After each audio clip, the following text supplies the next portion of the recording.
suaminya. Nah, hari ini kita akan membahas tentang 4 jenis hati, tetapi mungkin kita hanya akan melihat jenis hati pinggir jalan, karena akan panjang sekali kalau kita membahas semuanya. Nah, saudara-saudara, jadi kondisi hati kita menentukan kualitas perenungan firman dan tingkat keberhasilan kita. Mari lihat Mazmur 1 ayat 2-3. Tetapi yang kesukaannya ialah Taurat Tuhan, dan yang merenungkan Taurat itu siang dan malam, ia seperti pohon yang ditanam di tepi aliran air, yang menghasilkan buahnya pada musimnya, dan yang tidak layu daunnya.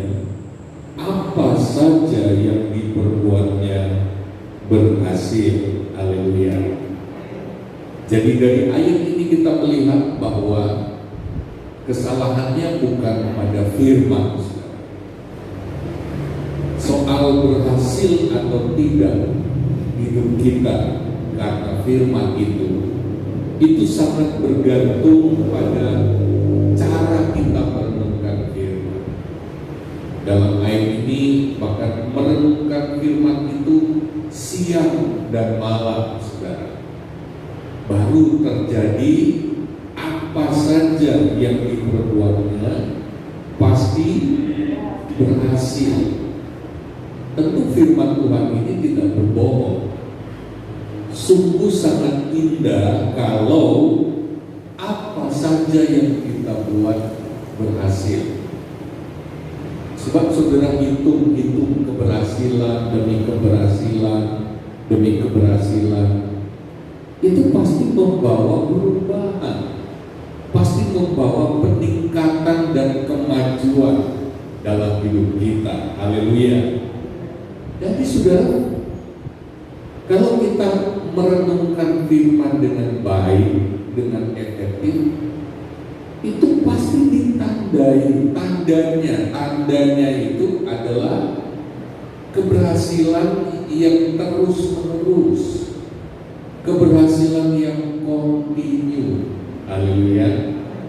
Jadi bukan naik turun lagi. Jadi keberhasilan yang terus ada progresnya, ya. Tandanya itu. Kalau kita benar-benar merenungkan firman dengan cara yang efektif, caranya benar, sikap hati kita benar, tandanya pasti ada keberhasilan. Haleluya. Haleluya. Jadi kita evaluasi hidup kita, sejauh mana peningkatan sudah terjadi, sejauh mana perubahan kemajuan terjadi. Kita tidak bisa menyalahkan siapa-siapa, kita tidak bisa menyalahkan situasi, kita tidak bisa menyalahkan kondisi COVID, ekonomi melemah. Enggak boleh, saudara. Karena kalau kita tetap merenungkan firman, pasti ada keberhasilan. Haleluya. Nah, mengapa ada banyak orang tidak berhasil? Ya karena dia tidak merenungkan firman dengan benar. Orang yang mendengar firman Allah belum tentu merenungkan firman Tuhan. Mari kita renungkan. Jadi jangan sampai Yakobus pasal 1 terjadi pada kita. Kita menjadi penipu diri kita sendiri. Karena orang yang mendengar firman Tuhan tapi hanya mendengar sambil lalu, itu sama dengan orang yang pergi di depan cermin. Dia lihat sebentar, lalu dia lupa keadaan dirinya yang dia lihat di cermin. Dia merasa aman saja. Dia nggak mau tahu apa yang cermin kasih tahu. Di wajahmu ada sedikit noda atau kotoran. Dia nggak mau tahu. Dia pikir asal sudah bercermin, maka dengan sendirinya terjadi proses perbaikan secara otomatis, yang gak beres jadi baik. Enggak, sering menipu diri sendiri. Bukan karena kita duduk dalam gereja mendengar firman seperti ini lalu otomatis jadi baik. Enggak. Harus ada yang kita lakukan, harus merenungkan itu. Sekali lagi, tanda bahwa kita benar-benar merenungkan firman, terjadi keberhasilan. Ada tanda-tandanya, ada kemajuan yang terjadi, ada perubahan. Coba kita jujur pada diri kita sendiri. Coba kita rasakan. Kira-kira hidupku ini terasa perubahannya enggak?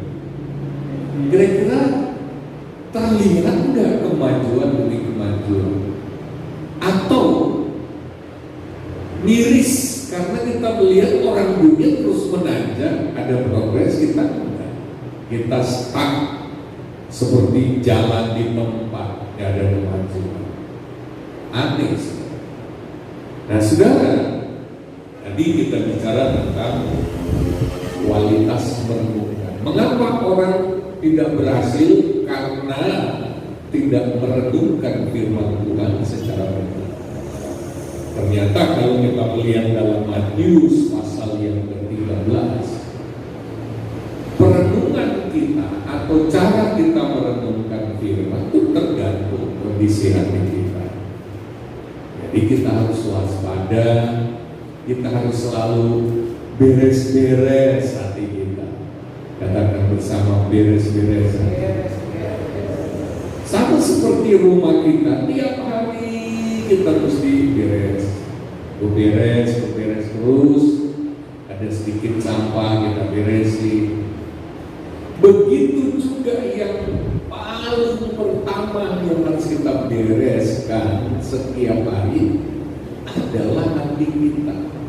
Karena Amsal Sulaiman pasal 4 ayat 23 berkata, jagalah hatimu dengan segala kewaspadaan, karena dari situlah terpancar kehidupan. Jadi kehidupan kita akan seperti apa? Itu tergantung kondisi hati kita. Makanya jangan dipandang enteng, jangan dibiarin.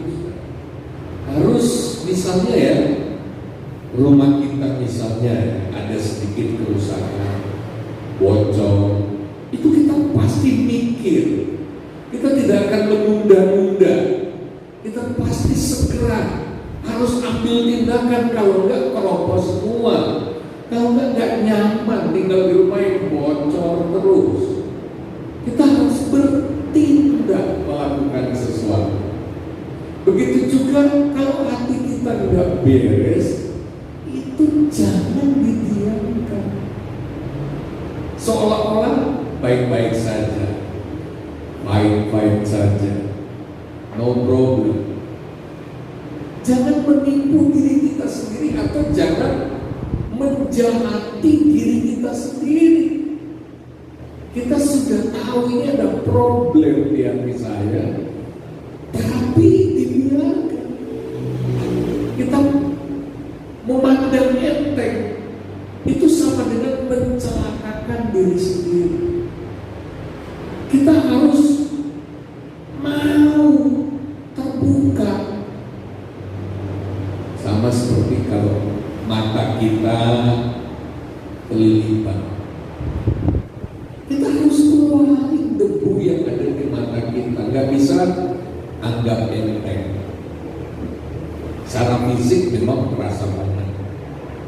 Nah, kalau bicara hati kelilipan, itu nggak terasa secara fisik, tapi dengan berjalannya waktu kita akan merasakan dalam kehidupan kok nggak ada kemajuan.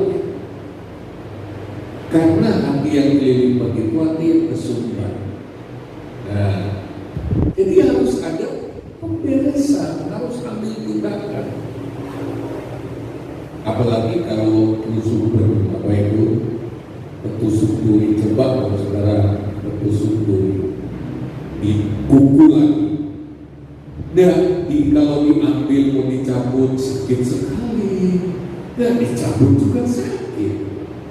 Walaupun sakit ya harus dikeluarin. Haleluya. Kalau enggak nanti infeksi. Ada orang takut, jangan.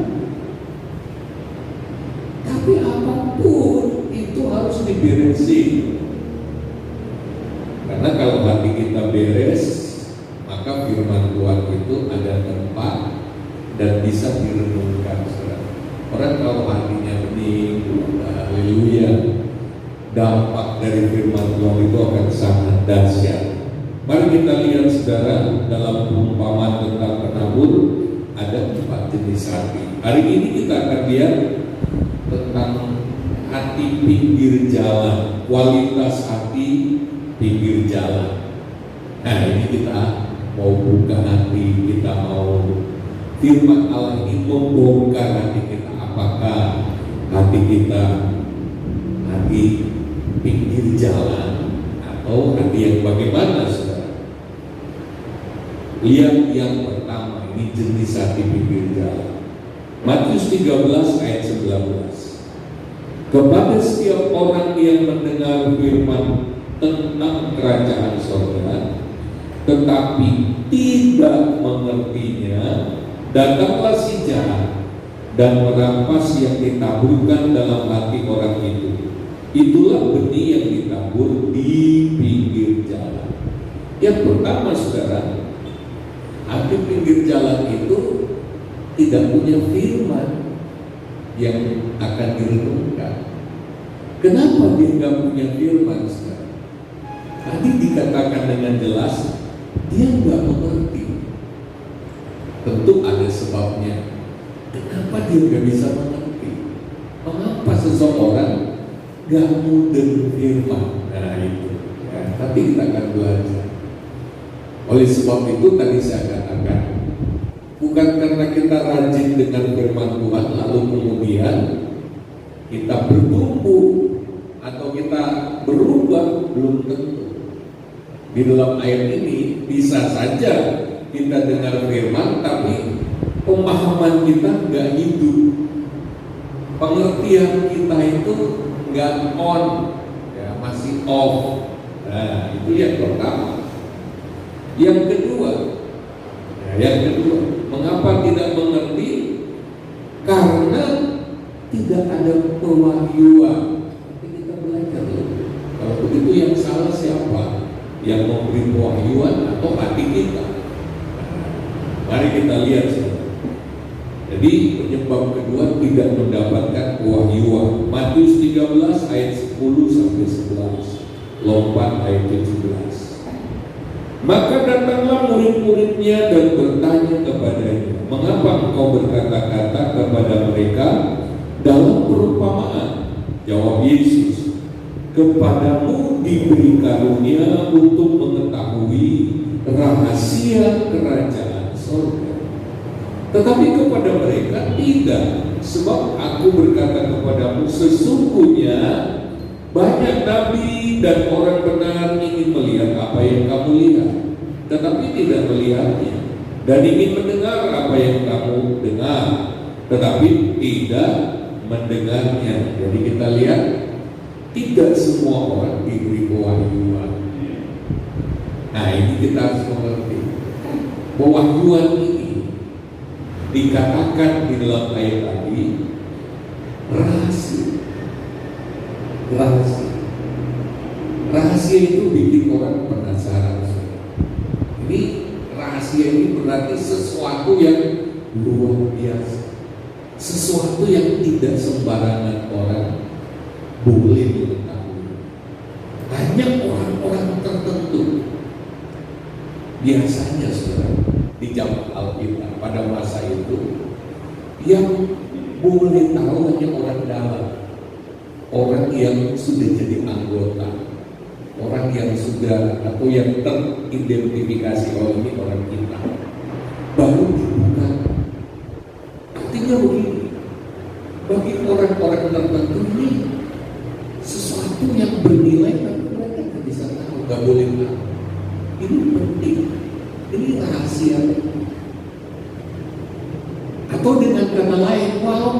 ada yang kepingin, tapi tak boleh. Saya bisa bayangkan begitu hebatnya, berharganya firman Allah, sehingga tidak dipergunakan kepada sembarangan orang. Oleh sebab itu, pewahyuan itu berharga sekali, kita harus mendapatkannya. Kita harus memenuhi syarat untuk mendapatkannya. Yang saya maksudkan, makanya jangan mendengar firman dengan hati yang biasa saja, datar-datar saja. Tadi di dalam ayat 17 kita membaca, nabi-nabi saja kepingin tahu tapi tidak tahu. Orang-orang yang merasa harusnya saya tahu, harusnya saya mengerti, kenapa saya tidak diberi pengertian? Mari kita tangkap sesuatu. Sikap kita terhadap firman Allah itu harus seperti kerinduan kita untuk mengetahui sebuah rahasia besar. Dan ini rahasia tentang kehidupan kita. Haleluya.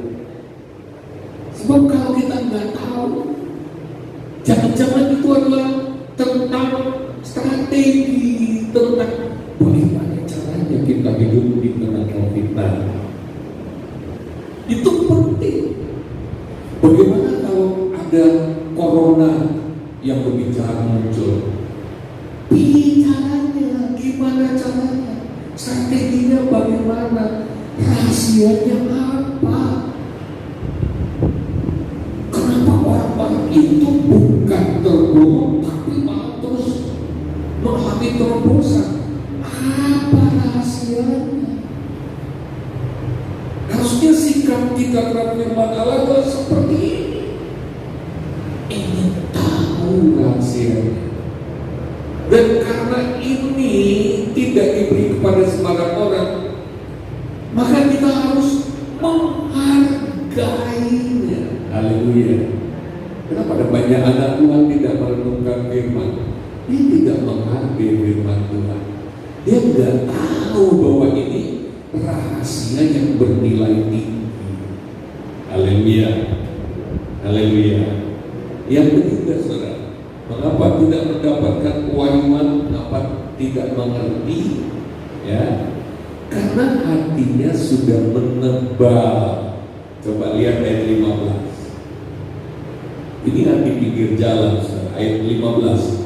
Sebab hati bangsa ini telah menebal. Ya, dan telinganya berat mendengar dan matanya melekat tertutup, supaya jangan mereka melihat dengan matanya, visualisasi, ini 3 indera rohani, dan mendengar dengan telinganya, auditori, ya, memperkatakan firman, dan mengerti dengan hatinya, ini intuisi, perasaan dalam hati, lalu berbalik sehingga aku menyembuhkan mereka. Ternyata hatinya sudah menebal. Kenapa Tuhan tidak bukakan? Andai kata dibukakan pun percuma. Nah, tadi saya coba renungkan, kenapa sih hati seseorang bisa menebal? Saudara, kalau saudara berlutut, sering berlutut, maka lutut saudara itu akan kapalan. Menebal itu artinya kapalan. Coba katakan, menebal itu kapalan. Itu maksudnya. Karena apa? Sering berbenturan dengan lantai, berbenturan, timbul kapalan. Ya. Nah, rupanya hati kita juga bisa kapalan. Kenapa, saudara? Kasih firman, bentur firman, tetap keras, nggak respon. Lama-lama kapal. Lama-lama tidak ada firman lagi yang akan ngomong. Orang kalau sudah kapalan, saudara, ditusuk, kalau kulit yang nggak kapalan ditusuk jarum tuh langsung. Tapi kalau udah kapalan itu nggak krosok. Maka orang yang Saat di pinggir jalan, coba lihat pinggir jalan kan beda dengan perkebunan yang digarap, yang tanahnya gembur. Pinggir jalan itu kapalan, ya sudah menebang, sehingga nggak kerosot. Walaupun firman Allah seperti halilintar menggelegar, nggak kerosot. Sudah kapalan, itu lagi. Firman kok kuwi meneng, kapal hati. Hati-hati dalam merespon firman. Kalau respon kita salah, hati kita kapal. Kalau kita responnya benar, kita doa sungguh-sungguh Tuhan, apapun firman-Mu. Mana ada firman Allah nggak baik? Haleluya. Firman Tuhan saja berkata bahwa Tuhan memakai segala sesuatu, bekerja sama dengan dirinya untuk menggarap kita. Sekalipun itu keadaan buruk, sekalipun itu situasi buruk, itu Tuhan pakai untuk bekerja sama menggarap, membentuk hidup kita. Apalagi firman Allah. Maka dalam mendengar firman Allah kita harus tengking iblis. Jangan dia bikin hati kita kapalan. Aduh, apalagi biasanya kan firman kalau kena dengan keadaan diri kita, waduh, pas banget keadaan diri. Disinilah titik kritisnya. Kita mau respon baik atau kita mulai gelisah. Aduh, firman Allah mengungkap, membongkar itu. Lalu kita mulai mengalihkan perhatian, supaya nggak ketok bahwa saya lah yang dimaksud. Apa nanti yang? Kalau kita dengar firman Tuhan di hadirat Tuhan sambil berdoa, waktu firman Allah kena mengena dengan diri kita bisa nangis, karena apa? Kita tahu Tuhan mengasihi kita. Haleluya. Kita bisa terharu. Apalagi saya belum pernah cerita ini. Saya mungkin baru saya simpan dalam hati, tapi kenapa firman Allah membongkar? Saya pernah katakan kepada saudara nggak perlu cerita apa-apa ke saya, tapi pada saat saya menyampaikan firman Tuhan, saya akan tahu. Ketika firman Allah bawa saya ke sini, bawa saya ke sini, saya pasti tahu di dalam jemaat ada yang seperti itu. Hanya saya belum mengenali siapa orang. Jadi nggak perlu diceritakan ke saya. Pasti ada banyak saudara yang pernah mengalaminya, atau mungkin juga sering. Kalau firman Allah di sini mulai berkumandang, pasti terbongkar tanpa saudara cerita. Saya nggak butuh orang bisik-bisik dulu. Karena Ibrani pasal 4 ayat 12 berkata, firman Allah itu pedang bermata dua, dan dia menusuk amat dalam sampai dia memisahkan jiwa dan roh. Dan di dalam ayat itu dikatakan tidak ada yang bisa tersembunyi. Coba baca, saya teringat ayat itu. Ibrani 4 ayat 12. Tidak ada yang bisa ngumpet dari firman, tidak ada. Mari baca. Siapa yang ketemu baca? Tidak ada, karena firman Allah itu dia itu menusuknya sampai ke pojok-pojok hati kita, kebongkar semua, nggak bisa ngumpet. Coba yang ketemu baca. Demikian Tuhan, sebab firman Allah hidup dan kuat dan lebih tajam dari pedang bermata dua manapun, yang menusuk amat dalam sampai memisahkan jiwa dan roh, sendi-sendi dan sumsum. Ia sanggup membedakan pertimbangan dan pikiran hati kita. Terus masih ada lagi. Dan tidak ada suatu makhluk pun yang tersembunyi di hadapannya, sebab segala sesuatu telanjang dan terbuka di depan mata Dia, yang kepadanya kita harus memberikan pertanggungjawab. Haleluya, haleluya. Tidak ada yang bisa tersembunyi. Kalau sudah berhadapan dengan pengungkapan rahasia firman Allah, gak ada yang bisa ngumpet, Gak ada yang bisa lari. Firman Allah itu akan menelanjangi semua. Makanya alat deteksi saya di dalam gereja ini adalah firman Allah.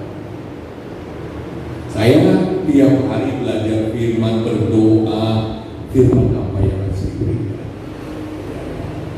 Harusnya hari ini saya bahas seluruhnya 4 macam mati. Tapi pagi ini ketika saya baca kembali, Tuhan bilang atau Roh Kudus dorong di hati saya, cukup anak pinggir jalan, itu sudah cukup panjang. Nah, jadi kita lihat saudara, hati pinggir jalan itu menebal. Makanya hati-hati dalam mendengar firman atau ketika kita mendapat firman, hati-hati dengan hati kita. Karena seringkali kita itu diboikot oleh hati kita sendiri. Bukan orang lain, hati kita sendiri yang menjegal kita. Hati kita sendirilah yang menghambat, yang menipu, yang menjahati diri kita sendiri. Jadi jangan percaya begitu saja dengan hati kita. Jangan dimanjain atau jangan diiyakan kalau ada kondisi hati kita ini tidak benar, ini tidak benar, ya. Itu jangan didiamkan. Yang berikutnya yang keempat, tidak mendapatkan pengertian kewahyuan karena tidak menghasilkan apa-apa bagi Tuhan. Lihat ayat 11-12. Ayat 11-12. Jawab Yesus, kepadamu diberi karunia untuk mengetahui rahasia kerajaan surga, tetapi kepada mereka tidak. Karena siapa yang mempunyai kepadanya akan diberi sehingga ia berlimpah. Tetapi siapa yang tidak mempunyai, apapun juga yang ada padanya akan diambil daripadanya. Saudara, tiap hari itu saya bikin atau saya menggali firman dan saya share ke teman-teman. Ya, dulu bahkan sampai sekarang mungkin ada hamba Tuhan yang ini khotbah yang paling luar biasa, bocor di share, tapi saya share ke semua. Apalagi kami suami istri berbicara, sering seminar kemana-mana. Orang yang pokoknya share sampai ke seluruh dunia. Besok-besok kan bisa jadi materi bagus, tapi saya share. Beberapa hari lalu ada yang mendorong saya, Ibu buka. Nanti saya bantu mengedit kalimat-kalimat, tata bahasanya, sehingga itu spontan, original. Karena seringkali sama seperti pada waktu Hansen di rumah sakit, itu di depan rumah sakit saya mendapatkan pewahyuan. Kalau terus di-share, terus dibagikan, pewahyuan baru itu datang lagi. Nah, ayat ini berkata, ya, kalau kita dapat pewahyuan, kita harus respon baik, harus ada dampaknya dalam hidup kita. Nanti Tuhan beri lagi. Haleluya. Kalau kita nggak langsung respon, firman Allah itu nggak terjadi, nggak direnungkan dalam hidup kita, nanti pewahyuan yang baru akan sulit. Yang kemarin saja kita belum ngerti caranya praktek, belum mengerti, belum ada pengalaman, dikasih baru buat apa? Makanya orang yang meremehkan firman atau yang tidak cepat respon, lambat dalam respon, yang pandang enteng yang nanti, itu nanti bukan hanya nggak dapat baru, itu yang sudah lama hilang. Paling untung pola saya menyampaikan firman Allah, saya masih ingat firman-firman yang lalu, dan kalanya tak cawi lagi seperti 3 kemarin. Nah, coba kalau saudara berada di satu gereja yang firman Allah minggu ini gaduh-gaduh, firman Allah minggu depan firman Allah minggu depannya lagi rica-rica, gak saling berkaitan, mau tumbuh bagaimana? Yang satu belum tuntas sudah muncul topik baru. Wow. Nah, saya sedang membongkar salah satu akar masalah kenapa banyak orang Kristen nggak tumbuh, membosankan kekristenan. Bodoh. Padahal yang salah adalah dia sepertinya sepele, tapi bukan hal sepele. Kalau kita nggak respon, nggak menghasilkan, firman Allah 2 bulan lalu belum menghasilkan apa-apa. Yang hari ini pun nanti bukan untuk kita. Orang-orang yang respon firman dapat ini lagi, dia dalam hatinya, yes, ini lagi yang baru, progresif banget. Wah, ini berkembang terus. Ini pohyuan sama aku tidak akan menyia-nyiakan ini. Aku akan melakukannya. Nah, orang seperti itu cepat dapatnya, cepat mudahnya, karena otak kita itu paling ahli merangkai, mengkait-kaitkan. Ini firman Allah, ternyata itu rahasianya. Saya dapat lagi. Saya harus mempraktekkan. Begitu caranya. Maka kita akan terus diberi pewahyuan, dipercaya pewahyuan yang baru. Yang berikut, pewahyuan itu harus di-share. Semakin kita share, kita ceritakan, semakin terbuka pewahyuan. Oleh sebab itu gereja kita ada sistem sharing.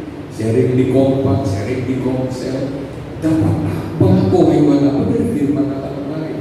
Sharing yang berikutnya adalah apa? Pengalamanmu gimana? Karena kalau kita jadi berkat, Tuhan itu senang dan Dia akan beri lagi. Nah, masih ada rahasia ini.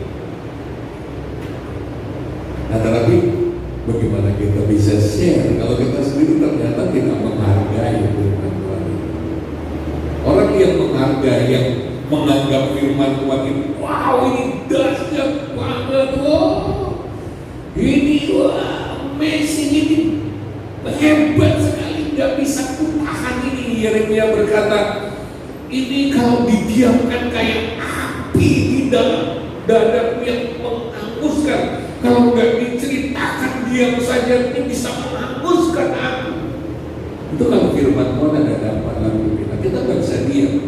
Kita akan cerita, kita akan sampaikan, kita akan berbagi. Walaupun 2 orang sama-sama mendengar firman Tuhan, tetapi semangat ini ada di waktu firman Tuhan tadi masih di jalan, mungkin jalan bersama.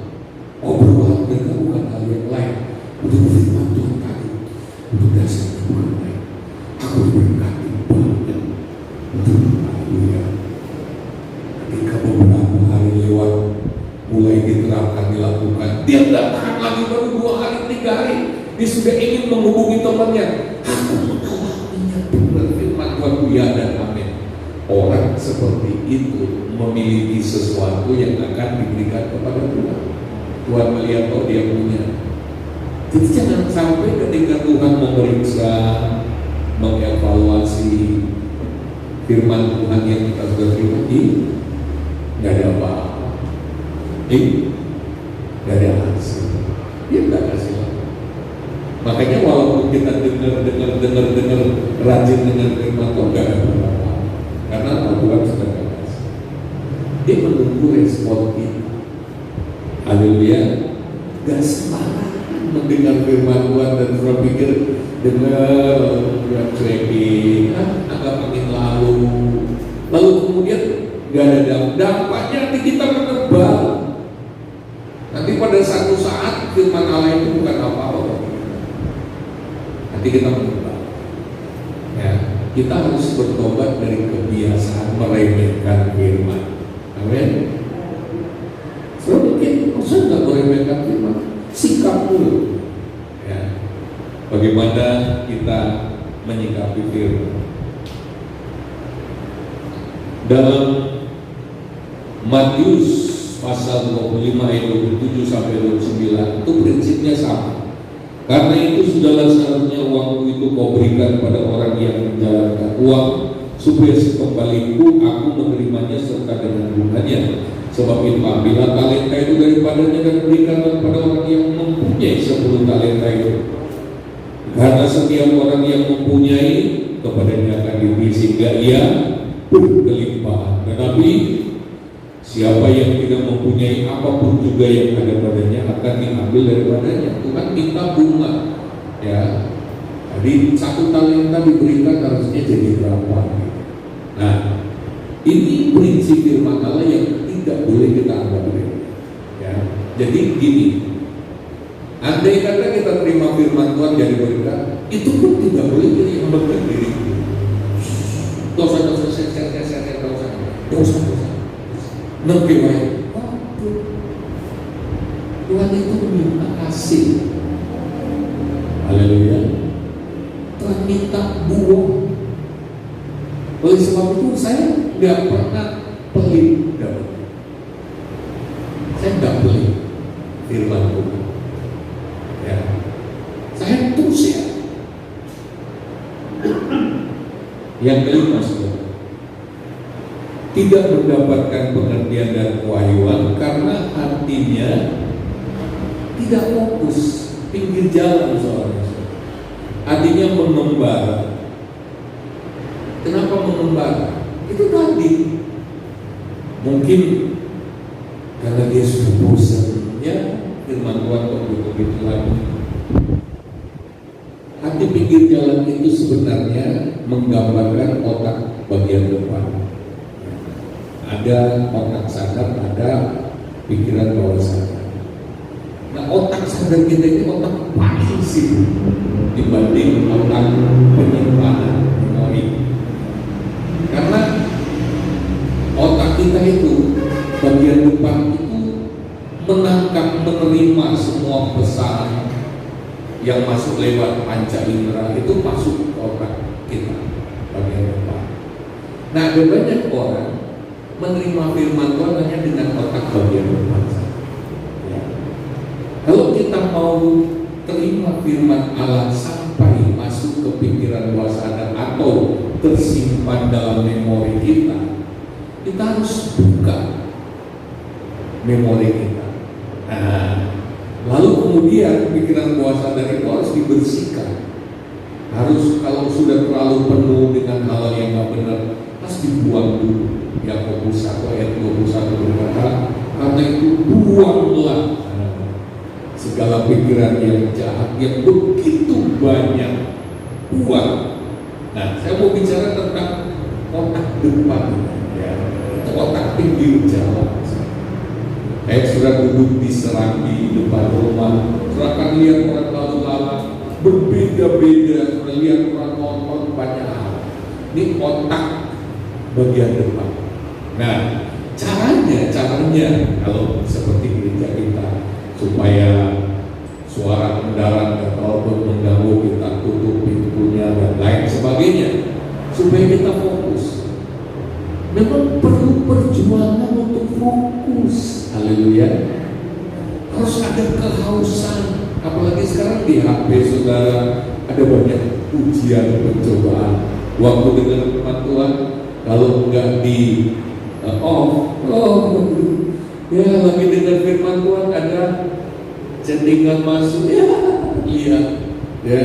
Dan saudara akhirnya lewat firman Allah. Ini hati pinggir jalan, hati masalahnya dia nggak haus, udah punya kehausan rohani, sehingga nggak bisa fokus pada firman Allah. Bahkan kepingin cepat-cepat. Aduh, aku sudah ngantuk ini cepet-cepet. Sudah kalau mau dengar firman Allah dengan fokus, mestinya juga tadi malam sudah istirahat lebih cepat. Haleluya. Supaya bisa dapat banyak, supaya nggak kelewat sesuatu yang penting dari firman. Berapa banyak anak Tuhan pada waktu Tuhan mau kasih satu rahasia tentang hidupnya, pada saat yang sama dia lagi baca chatting, nggak ada apa-apa. Ya. Nah, ini coba kita lihat secara cepat ada apa di pinggir jalan.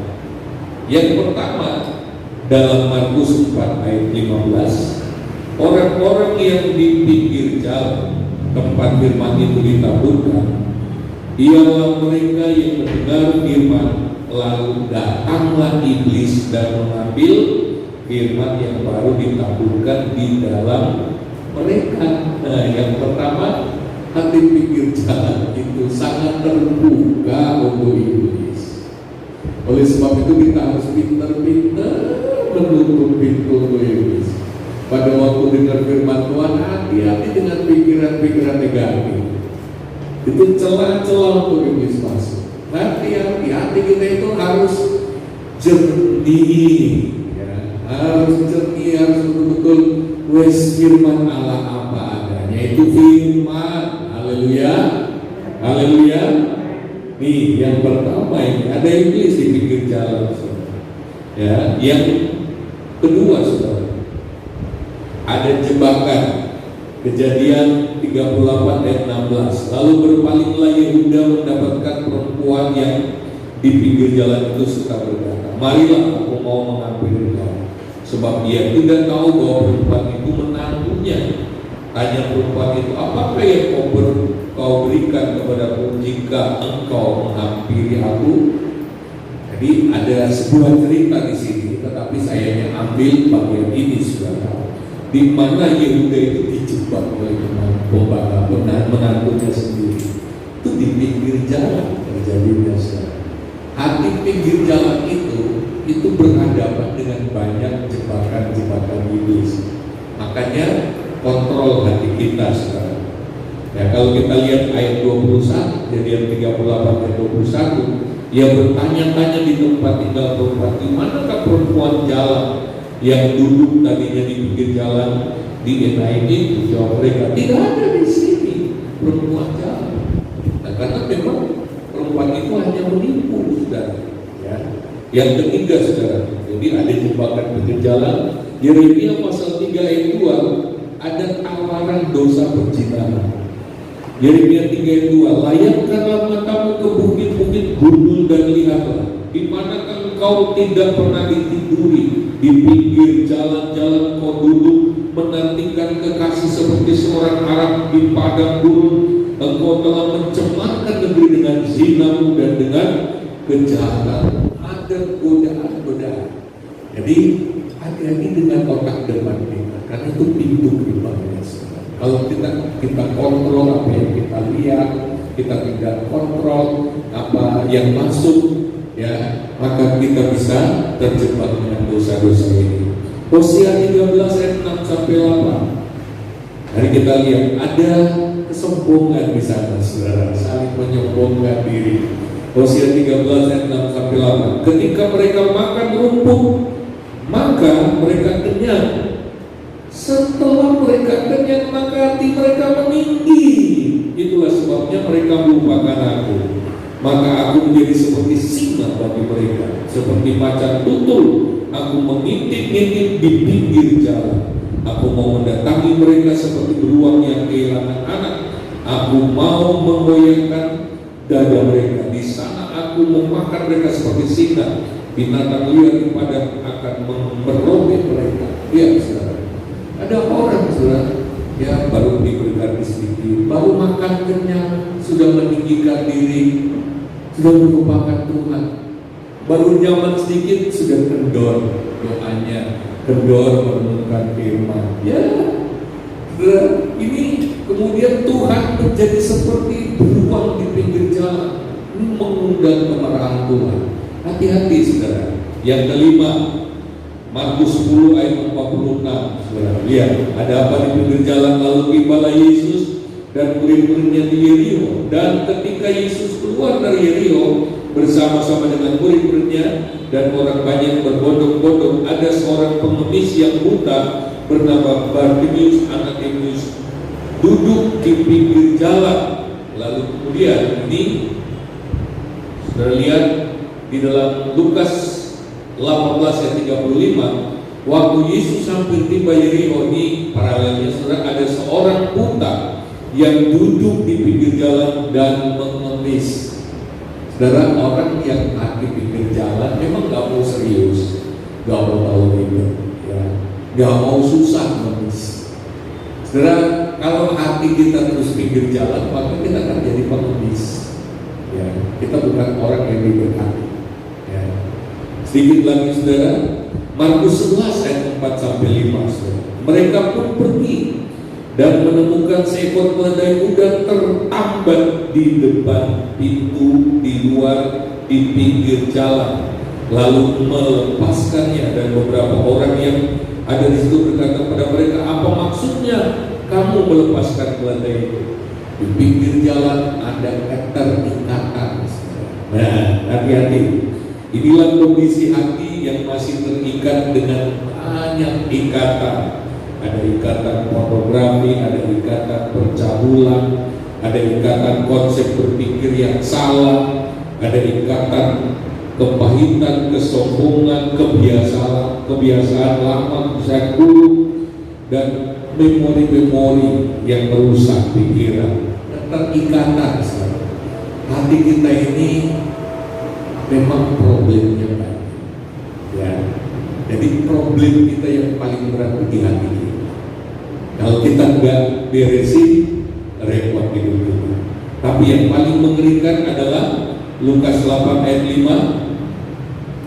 Di pinggir jalan ada seorang penabur keluar untuk menabur benihnya. Pada waktu yang menabur sebagian benih itu jatuh di pinggir jalan, lalu diinjak-injak orang dan burung-burung durham makannya sampai habis. Diinjak-injak, nah diinjak-injak itu bahaya. Ya, dalam sekali pengertiannya.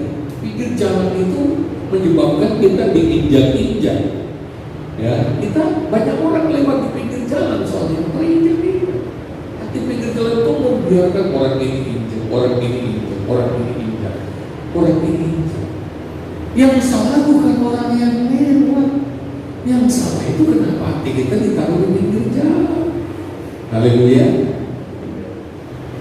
Tidak peduli siapapun yang lewat. Gak perlu diambil hati.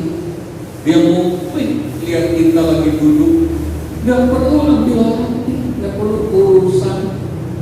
Amin. Hidup kita gak boleh ditentukan oleh sikap orang, oleh perkataan orang. Kenapa hidup kita harus ditentukan oleh perkataan orang? Yang menentukan adalah sikap kita benar atau enggak. Kalau orang merendahkan kita, gak perlu ambil hati. Orang mau merendahkan kita, itu tidak akan mampu mengurangi harga diri kita. Saudara mau ludahi uang 100.000, tidak akan berkurang nilainya. Jadi yang harus ditanam dalam pikiran kita bukan kenapa dia meludahi saya, bukan itu. Yang harus ditanam ya karepmu. Mau ludahi, mau meludah, mau jelek-jelekin, aku tetap berharga di mana. Kalau memang kita berharga, ya tetap berharga juga. Tapi kalau kita memang manusia rendah, dipuji-puji juga tetap tidak menaikkan kualitas kita. Yang penting kualitas diri kita. Haleluya. Tidak perlu gampang terluka. Itu namanya kita yang mengizinkan orang menginjak-injak kita, menginjak-injak hati kita. Ya ampun, orang bersikap begini, kita terinjak lagi. Jangan izinkan orang masuk, cuekin aja. Orang mau beranggapan apa tentang kita itu subjektif. Orang mau menilai saya seperti apa, itu gak penting bagi saya, karena penilaian dia itu berdasarkan anggapan dia, keadaan yang sebenarnya belum tentu benar. Haleluya. Nah kalau kita cuma lihat sikap seorang misalnya, orang ini lagi cemberut, kalau kemudian kita berpikir pasti lagi bertengkar dengan pasangan nikahnya, belum tentu itu anggapan kita. Kita paling seneng bikin film, bikin sinetron, cerita dalam pikiran kita hanya dari melihat. Saya nggak kompan dengan keadaan itu. Karena apa? Yang terjadi itu bisa berkebalikan dari anggapan orang itu. Makanya hati pinggir jalan itu hati yang rentan. Jangan letakkan hatimu di pinggir jalan, terinjek-injek nanti urusanmu hanya dengan orang itu injek-injek lagi gitu ya. Kapan urusan dengan firman? Haleluya. Saudara, sampai dunia kiamat orang-orang seperti itu tidak akan pernah hilang. Kalau kita harus berurusan, udah gak usah urusan. Kalau perlu ambil positif.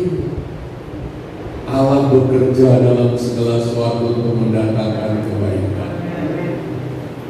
Kali-kali kita tanya sama Tuhan, kenapa ya?